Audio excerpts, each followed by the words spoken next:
নমস্কার বন্ধুরা, সন্ধানে চলে এসেছি আজ নতুন আরেকটি ভিডিওর সাথে।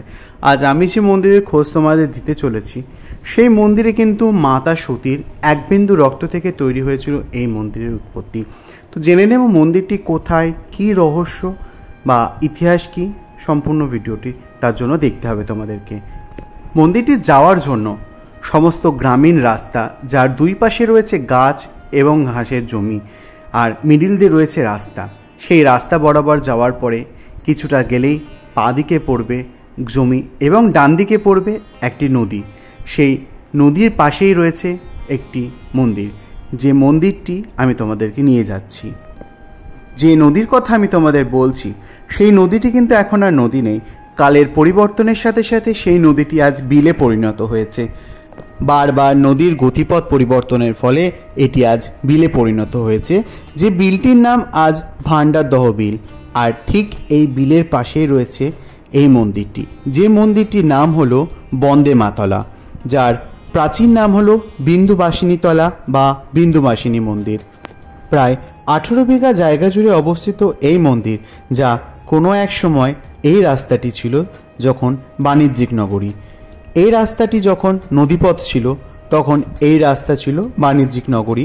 এই রাস্তায় স্বয়ং চাঁদ সওদাগর ব্যবসা করতেন। তো সেই সময় কিন্তু চাঁদ সওদাগরও এই জায়গায় থাকতেন এবং এই নদীপথের ওপর দিয়ে যেতেন। শুধু তাই নয়, মুর্শিদাবাদে যখন ছিল বাংলা, বিহার, উড়িষ্যার রাজধানী, তখন মুর্শিদাবাদের নবাব ছিলেন আলীবর্দী খাঁ। তখন তিনি এই স্থানে এসেছিলেন এবং এই স্থানে বিশ্রাম করেছিলেন। পরে এই জায়গাটি তিনি মন্দিরের নামে দান করে যান। শুধু চাঁদ সওদাগর বা আলীবর্দী খাঁ নন, এই স্থানে এসেছিলেন স্বয়ং বঙ্কিমচন্দ্র চট্টোপাধ্যায়ও।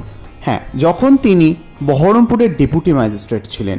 ডেপুটি ম্যাজিস্ট্রেট থেকে যখন তিনি ম্যাজিস্ট্রেট হন, সালটি ছিল 1869 থেকে 1871। তখন তিনি কিন্তু এই স্থানে বারবার এসেছিলেন এবং এই স্থান থেকেই কিন্তু তিনি বন্দে মাতরম ধ্বনি বা বন্দে মাতরম গান, যে মহামন্ত্র, সেটি কিন্তু এই স্থান থেকেই পেয়েছিলেন।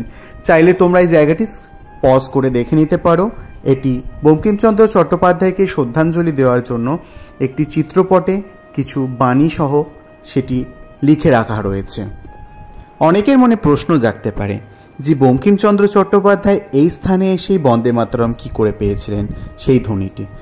আসলে এই স্থানটির নাম হলো বন্দে মাতলা, যেখানে বিন্দুবাসিনী মায়ের আসল মূর্তি রয়েছে, যেটি কালের বিবর্তনে আজ নেই। মন্দিরটি ধ্বংসে চলে গেছে জলের তলায়, যার পরিবর্তে রয়েছে একটি মন্দির এবং একটি গাছ, যেটিকে মা বিন্দুবাসিনী রূপে পূজিত করা হয়। শোনা যায় যে বঙ্কিমচন্দ্র চট্টোপাধ্যায় একবার এই মন্দিরে এসে যখন তিনি এই স্থানে দাঁড়িয়েছিলেন, সেই সময় কিছু গ্রামবাসী এই নদী থেকে স্নান করে উঠে বন্দে মা করে চিৎকার করছিলেন। তারপরে তার মাথায় এই বন্দে মাতরম মন্ত্রটি বা এই বন্দে মাতরম ধ্বনিটি আসেন। তারপরেই কিন্তু বন্দে মাতরম গানটিরও তিনি রচনা করেছিলেন। আর এটি হলো সেই বিন্দুবাসিনী, যাকে আজ বিন্দুবাসিনী হিসেবে পূজিত করা হয়।